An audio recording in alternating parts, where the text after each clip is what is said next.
Normally on a movie like this, I would say ask your parents' kids, but I don't even think your parents know what chips are. Yeah. Yeah, remember like 20 years ago in the 90s when suddenly 70s nostalgia was back? Yeah. That, I think, sums this film up the best. It's 20 years too late, and we wouldn't have given a crap then. Like, there came a point in this film in which I did realize, oh my god, this feels like it should have been made in the 90s, and it feels like it would have been bad back then, too. Hey everyone, it's me, Aaron. I'm Michelle. This little non-monster is Peach. Yes, Peach is still joining us for these to kind of test out whether or not she's okay being on camera. She's a bit squirmy She's tonight. squirmy, yeah. You can put her down if she's being too squirmy. Okay. Yeah, she's not gonna like mess up the camera. I know. She's too tiny. She could not get over it. Yes, but this is the continuation of the Gauntlet of Garbage. And today that is more true than ever. This is the video series that we do in January where we go back and we look at all the films that everyone called the worst films of the year back to back to back to back. We haven't done one of these in a few days, so we just watched 3 terrible movies in a row. So you're gonna see me here in the Reinhardt hoodie for like the next 3 episodes of this. Because we now have to talk about all of them. And the first one is a film that people are calling at least the worst comedy of the year, if not the worst. It did not even feel like a comedy. It's such bad humor. Yeah. It's painful trying to laugh at this film. This film, like I said, so much entertainment from the 90s was garbage. And so many of the jokes in here feel like they were taken from 90s scripts. There's this running gag in here about Dax Shepard calling Michael Pena's character homophobic because he doesn't want to like touch him when he's naked or something like that. And he kept doing it so many times. I was like, this isn't really quite what, we don't really make jokes like this anymore. We made jokes like that back in the 90s.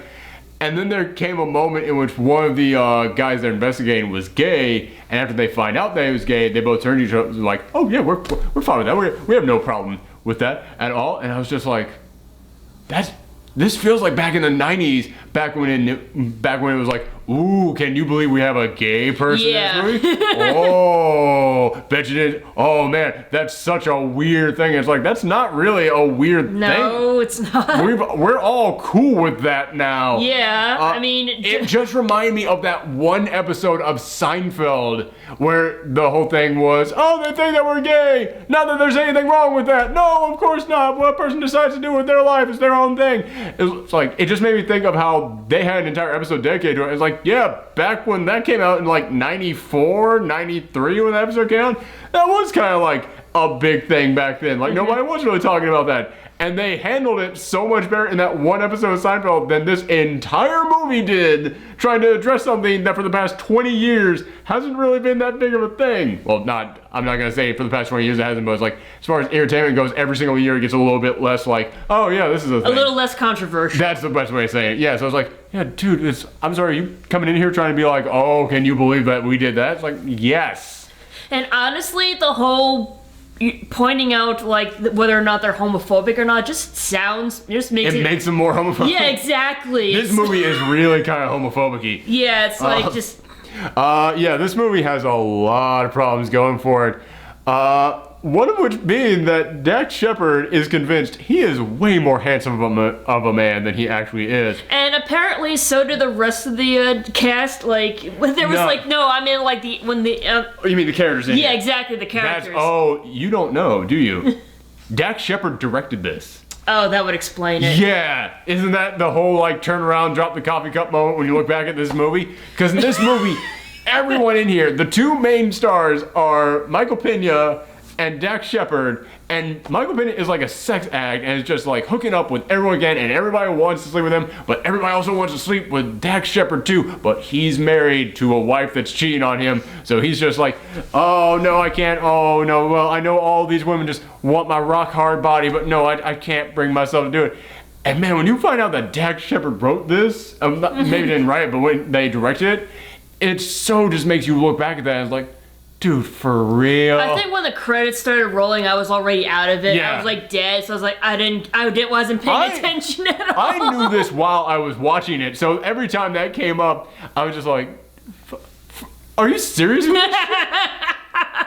And there came a moment, the dog loves your laugh, but there came a moment in there in which one of them was looking at Dax, one of the like two police cop ladies was looking at Dax Shepard like, oh man, I want to get on that.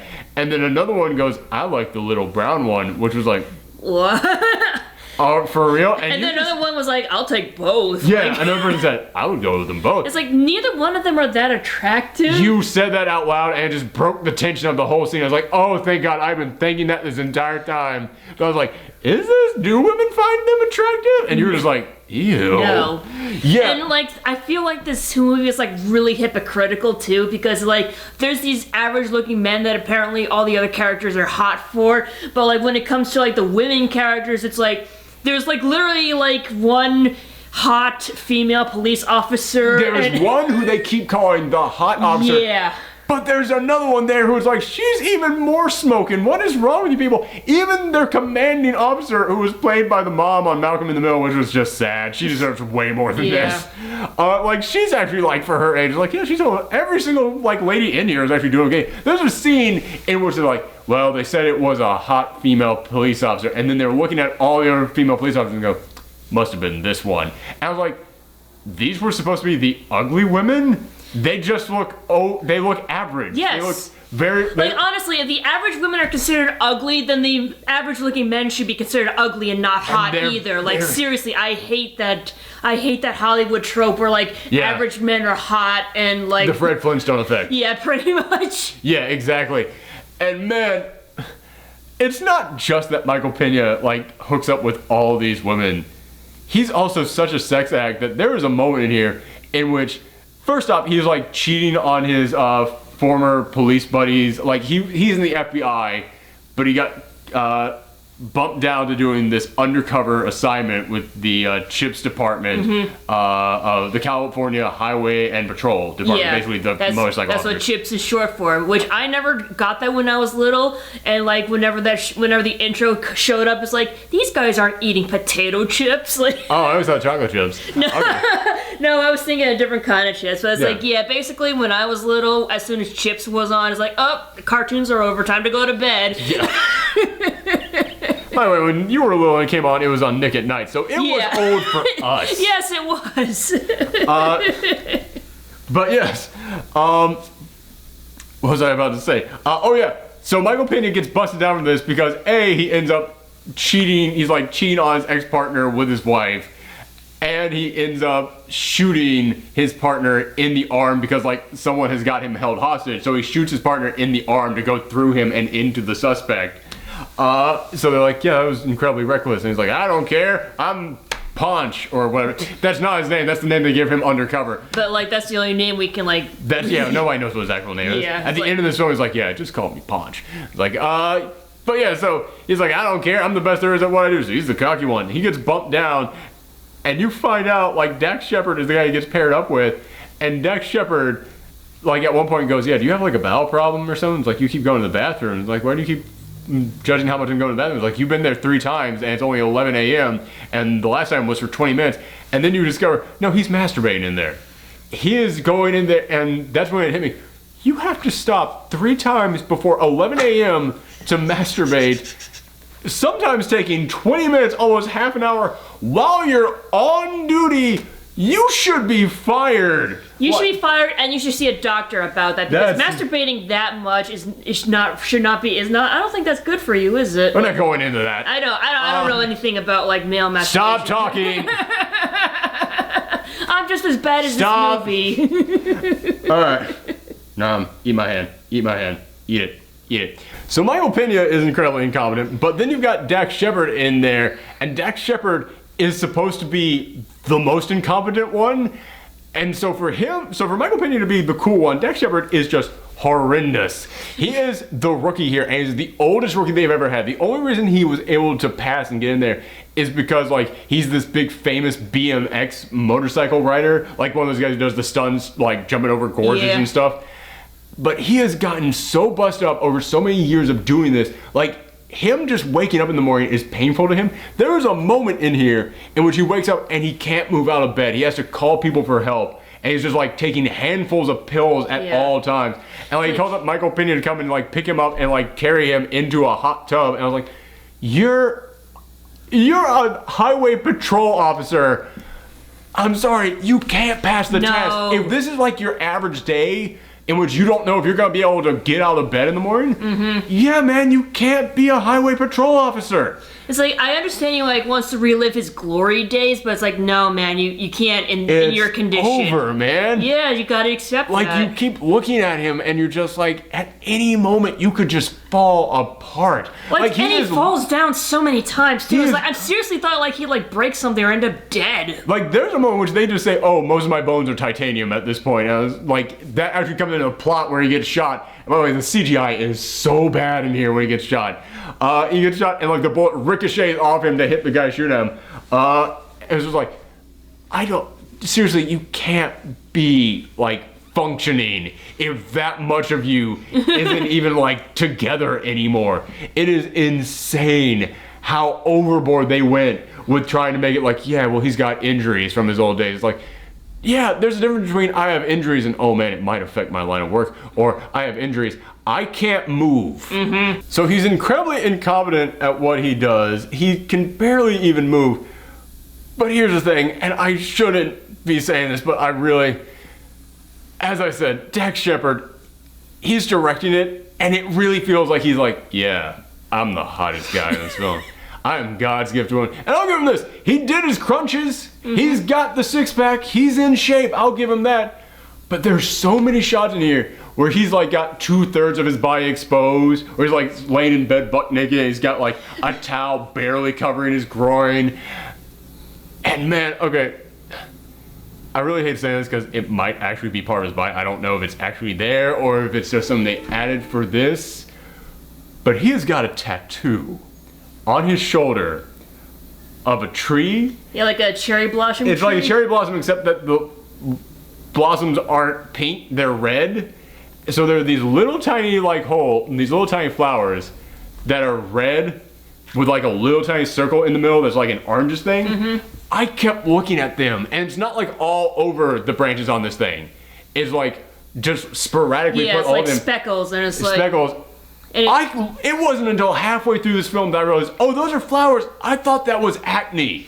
It looked like a rash to me. Okay, yeah, it's one or the other, but I kept looking at this whole time. I was like, why are you showing off your body when you have that bad acne? Why? Someone should make a joke about it. If you're going to keep walking around with no shirt on throughout so much of this film, and you've got that bad of an acne problem or that bad of a rash, someone should point out, and then it hit me. Oh, he thinks that's a thing that looks cool. Oh no. So as I said, he keeps going through this film trying to show off his hot bod.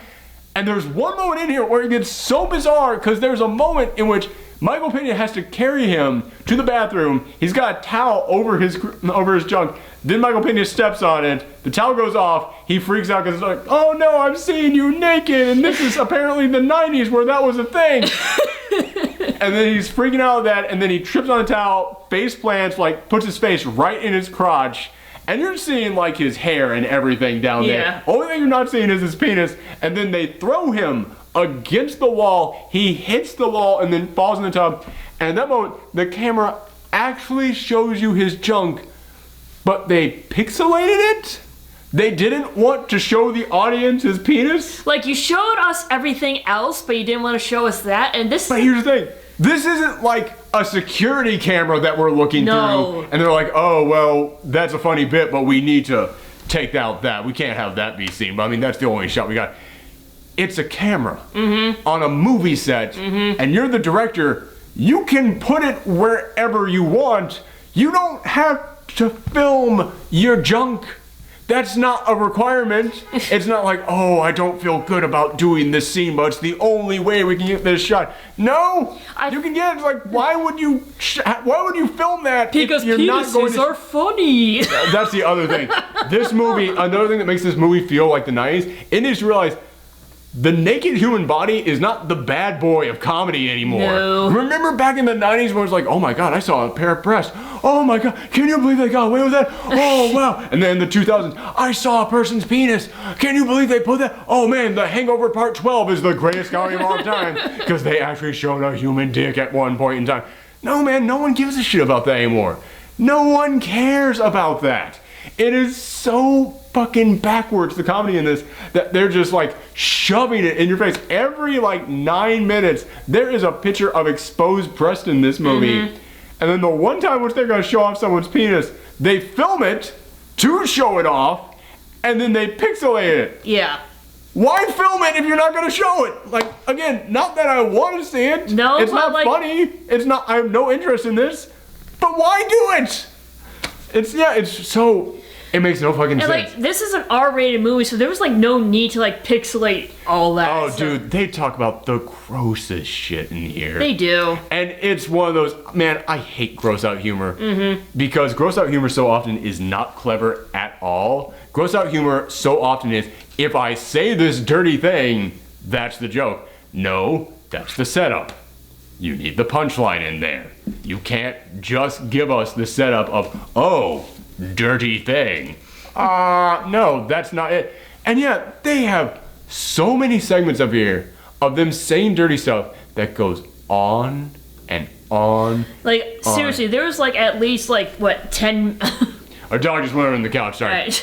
Keep going. Don't worry, she'll come back out. She does that. Yeah, anyway, there's at least 5 or 10 minutes of them just like mentioning about eating ass, and It goes on. They are like seriously, just take a shot every time they mention eat ass, and you'll be passed out. just in that one moment. Yes. Yeah, it is like they are waiting to go and break down the door of the criminals' like hideout, and they just start talking about eating ass for no reason, and it goes on and on and on. Them just hanging out there's like, oh yeah, so should we go? And it's like, yeah, by the way, I was eating this girl's ass, and it's like just on. Yeah, and it's just on. like out of nowhere. It's like, seriously? It's so just pointless in here, other than them just being like, yeah, man, we're gonna get that like R-rated raunchy comedy money. It's like, no, you have to have a joke in there. It's like, it doesn't feel like it deserves the R rating. It really, this like, feels it's not... like, it feels like graffiti on like a high school bathroom door. Yeah. Like, it feels like when people just carve in their like penis into a door, and it's like... Or when like someone draws a penis on the high school walls. It's like, what's the joke here? Really half-assed ones. Yeah, it's like, what the hell is the joke here? It's a penis, so what? Who gives a shit?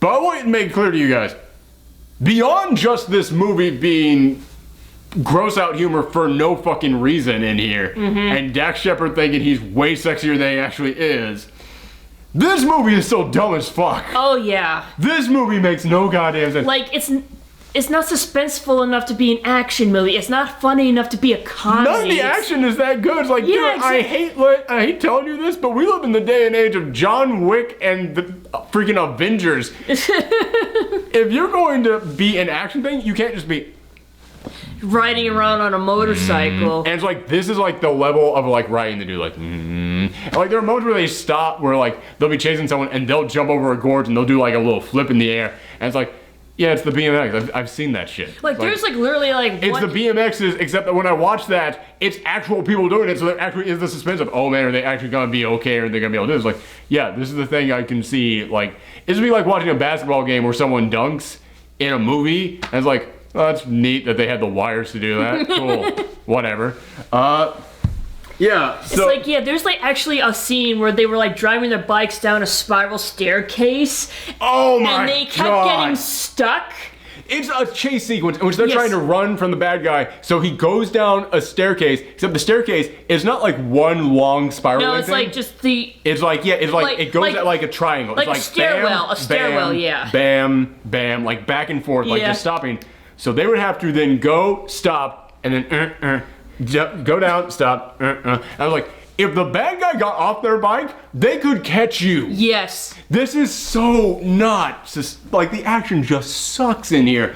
But plot-wise, as I said, there's some crime going on within this department. Someone's doing bad stuff. And it wasn't until like 20 minutes until the end of the movie that I turned to you and went, do you actually know what the bad guys have done? Well, they blew up some trucks, but I don't know Why? why. That's the thing, we don't know. They blow some shit up. I was like, what are you trying to, why? What are you trying to do? Like, what is your They reason got for doing one this? guy to, they killed one guy because he used to work with them and he betrayed him, so they had to turn against him. What were they doing that he betrayed him on? Like, I don't know what the, I'm sure they say it. Yes, but we just... But it's so fucking pointless, anything that's said in this film, that's like, I don't, like, none of it sticks with you. None of it at all. Absolutely none of it. So, anywho, so the plot of the villains is stupid, but he has to go undercover with these cops, and he hates Dax Shepard. Rightfully so, because Dax Shepard is an idiot. Yes. But as I said, Michael Pena is terrible at this job as well. But then there comes a moment where Dax Shepard jumps and, like, grabs Michael Pena as a truck is about to him and, like, gets him out of the way and saves his life. And then Michael Pena loves this guy. He's like, dude, hey, man, you okay? Like, he's calling him nonstop. He's like, are you okay, man? Everything all right? Hey, it's like, he goes from, you're awful, get off the force now, to, dude, I owe you. You're my best friend forever. You and me, bro. Come on, man. I don't know why I'm Mark Wahlberg all of a sudden. But, yeah, he loves him. God, our dog is just, like, vacuuming up Fluff out from under the couch. Sorry. Get out from under there. You're already fluffy enough. You don't need any more fluff. Look at this. Oh, you're covered in dust. Look at that. Yeah, yeah, yeah. You big goof. Here, stay up here. God, that is just... Oh my God, I've never seen you just with that much hair. Okay, we're gonna have to put up like a wall underneath our sofa. Yeah. So, anywho, what the fuck was I saying? Okay, so they decide. So he instantly becomes best friends, and then he comes there, helps him get into the tub, and they bond over him like face planting him in the junk. Yeah, that's how you And become. then- That's how you become best friends. Just slam your junk in their face. And then right after that happens, he goes, "Hey man, I'm FBI." Like that's he That's just all it took. reveals. That's- He reveals, and he is an undercover FBI agent to the guy who he just said was too incompetent for this job because he saved his life. But don't get me wrong. Hey, thank the guy for that. Doesn't make him competent enough to like be okay with his secret all of a sudden. And so then they decide that they are going to hunt down, he's going to team up with him to hunt down these guys. And then what they do is they go and get their own custom bikes, their own custom uniforms, and they start riding those and wearing those out there on the, patrol. And I just kept looking at it like, that's not how the police force works. You can't just create your own uniform and get your own bike and start using that instead of the one that they give you. That would be like if you work in retail and you brought your own register to work one day. It's like, yeah, man, check this out. Also, spruced up my uniform, all right? It's like, no, you idiot. If you work at the post office, you can't install your own mailbox and say, oh, no, this is the high-tech mailbox. No, it don't work like that. As we said, the villains in here are dirty cops who are doing something illegal. And they're able to figure out one of them is a lieutenant because one of the witnesses heard one of these guys call, oh, the dog's trying to get back up here. Hey, buddy, get up. Bam. A witness heard one of the dirty cops call one of them LT. And eventually they realized, oh, that stands for lieutenant. And as soon as they realized that, I just went, so the villains are so incompetent, they're referring to each other by their title in the police force. Villains are incompetent. The police are incompetent. Everyone's stupid here. Yes, everyone is fucking incompetent. But really, the villains expose their police officers in public when they're out there on these crimes. And the way that they figure out which one of them is the villain is they literally take out an iPad and they're going through the list of all the lieutenants. And they're going, no, nerd, woman, nerd. Oh, look at this guy. He's totally evil. I'm not kidding you. No, that's how they figure it out. They literally just go, well, he clearly looks like a bad guy. Which in all fairness is Vincent D'Onofrio, that's kind of what he does. Yeah, but still... It's so... Which, by the way, Vincent D'Onofrio, you were in this and Rings this year. You had better be in every episode of Daredevil Season 3. I don't want to hear about you, like, taking any days off to go and do movies. You can't be trusted to pick your own movie roles. Yeah, it is. Holy crap. the level of stupidity in the writing of that is that, well, how are they going to figure out that they're cops? Well, we'll just have them say that they're a cop while they're out there. Well, how are they going to figure out which one it is? It'll be the guy who looks like a bad guy. You gotta be shitting my nuts right now. That cannot be. Like, that has to be when they were on a deadline to get this thing written, and they're just like, I don't know how we're gonna do it. Just put this in here for now and we'll come back and fix it. And they never went back and fixed it. So they realize that he's the villain by that. And they have to then go and he kidnaps his ex-wife and some big action sequence of them. It's so not interesting at all. Michael Pena gets some fingers blown off. There's more dumb stuff in here that I'm not even bringing up. Like the moment in which Michael Pena hits on his commanding officer because he's trying to make like a sex call, a booty call, like he's sexting. Sorry, I'm an old man. He's sexting with this girl on the force who he really likes. And right before he does this, you see his list of contacts, and there's 2 contacts under L. One is the girl he wants to talk to, and the other is the commanding officer with their faces on there. That's the only 2 names on screen. The entire time he is sexting her, I was just like, did we not know this joke? Do you think this is gonna be a shock when you get to the reveal that's the commanding officer he's talking to? Because that joke, they stopped so hard to introduce that joke.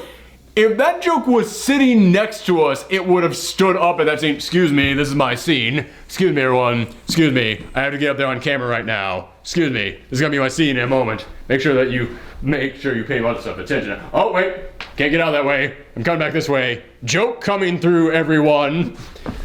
I freaked out the dog with that. But that is how lazy that was.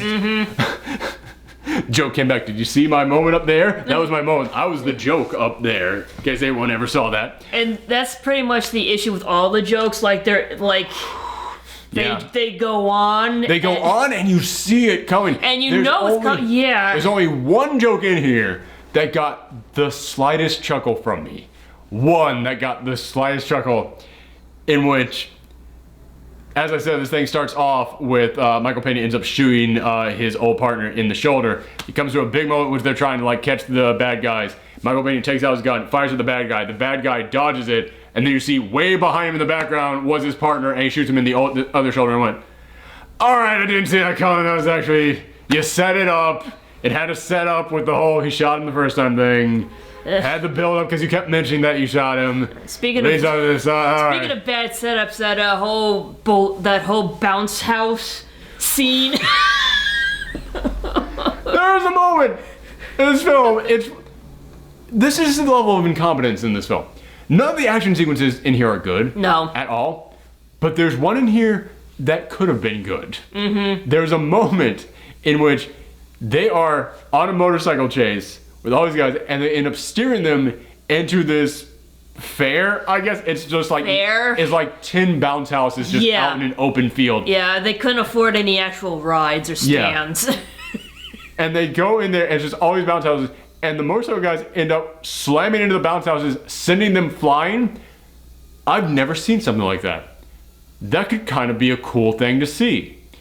Except, it's got, the way they shoot it is Dax Shepard is right up here in the front, and all the other motorcycle guys are going behind him in the background, hitting the bounce houses in the background. So you just kind of see the bounce houses starting to fly up in the air, but Dax Shepard is still the main star, the main thing you need to focus on. Here's the interesting shit that we've never seen in an action sequence right here. Don't look at that. I'm here. And it's like a shot for like 5 seconds, and then it's over with. It's like, well, that was unnecessary. If Dax Shepard made the Blues Brothers, the end of that film would have been Dax Shepard in one police car driving up, perfect okay, as a massive pileup of cars are behind him, and they show it for 5 seconds in the background behind his giant head. Sorry. And that would have been how that sounds like. Dude, this is the one thing that could have been cool that I've never seen in an action sequence before. And you fucking didn't show it, you idiots. Oh, and then they crash their bikes, so like they're running around this fair, and like he shoots him. But Oh shit! he tries to shoot him, but he ends up shooting the dunk tank, which is like 4 feet away from the bad guy. One of the things in this film, I honestly don't know if that's supposed to be a joke. One of the recurring themes of this is that Dax Shepard can't shoot, and I think it's supposed to be a joke. I guess. Because if it's not a joke, it's one of those confusing things, because if it's not a joke, it seems like it should be. And if it but is if it a is joke, a joke, they didn't shoot it correctly. like they didn't set it up. Didn't set up or anything. Because when he is shooting at the bad guy is 3 feet from him. Like, you could take off your shoe and throw it at him and hit him. And he is aiming at them with a gun, and the dunk tank is here. He's aiming here, and he goes blam, blam, blam, blam, blam, and all the bullets are like, he's got like a magic bullet gun that just turns at a 90-degree angle and hits the dunk tank like right in the little circle thing. I was like, that's not how you frame that shot.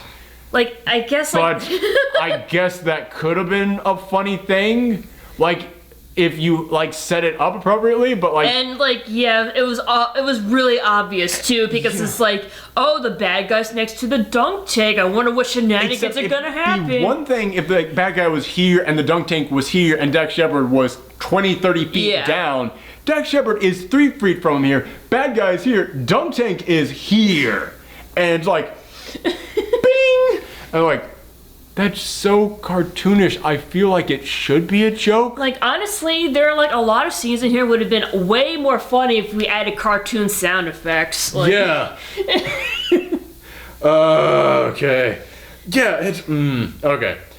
I really don't have anything else to say about this. This is a film that, I mean, there were 2 small that I got out here. Like, that's the most I got. And I don't even remember the second one. I remember the first one was when he shot his partner the second time. It was like, okay, you kind of set that joke up and it's fine. I don't even remember what the second one was. I just remember all the shit in this film. It's like, I remember they also teamed up, quote unquote, teamed up with a woman officer, but it's like she had such little screen time. It's like she might as well have not been there. She was supposed to be Dax Shepard's like love interest, but honestly, yeah, that doesn't really. All the Dax Shepard love interest stuff in here is terrible. It is. She comes up and says, hey, so would you like to go out riding one time? And they're like, oh, you see, here's the thing. My wife and I are kind of going through a divorce right now. She's like, just asked you to go for a ride. I'm not interested in you like that. End of the film, they're making out, and like I think that's all the real making out while interactions he is in an ambulance. I'm like, he should be screaming in pain from all the shit. That's the weird thing about this. There are moments where he can't walk because it hurts him so much. Yeah, and then there's other moments in which he is the Terminator. Yeah, it's like, this is not consistent at all. It's not consistent, but also I just realized the whole theme of him like constantly swallowing pills, they dropped that pretty quick. Like I don't even remember seeing him do that halfway through the film. Oh, speaking of things that happen halfway through this film, there is a fight scene in this movie in which a guy threatens Michael Pena's character and says, hey, if I ever see you doing this, I'm gonna come and get you. And then he's back at this lady's house interviewing her, which is the thing that he told her not to do. And then they just look up and he comes running at them, and then it freeze frames, and we honestly thought, oh, god damn it, the thing froze, our internet died on us, oh, god damn it. And then it just holds on. And then he goes, if I ever see you going back to her house again, I'm gonna kick your ass. And I was like, how the fuck did you do a freeze frame on that? It's like, and that's the only freeze frame they ever do. Like, if they did it like a few more times throughout the movie, it would have like made sense. But this like, is second only to Snowman this year in the most incompetent filmmaking I've seen. Except Snowman at least did have some good shots in there, like the landscape and stuff. Yeah, like that's the thing. It's like Snowman actually had like beautiful landscape. You don't really see any landscape. They don't know how to shoot the landscape in here. This is really there really neck isn't and any neck. landscape. It's just road. This is really neck and neck for like the worst actually made film, like where everything just didn't work. Yeah, and the thing that cracked me up was like all the scenes of them dancing on their bikes that they put in the trailers were all scenes that they put in the ending credits and had nothing to do with the movie. It's like, oh hey, we'll put this shit in the trailers. That'll get people to see this movie. I didn't have that problem because I didn't remember those trailers. So yeah, this is bad. bad. But let us know what you guys thought if you happen to see it in the comments down below. And remember, like I said, we got like 3 of these coming up today. This is us making up for not being able to do as many of these as we wanted to. Yeah. This is our last, this is the last call for bad movies before I actually have to make the worst It's the final stretch. Yeah, and we got a couple more of these to go. So join us later today for another piece of garbage. Bye. Bye.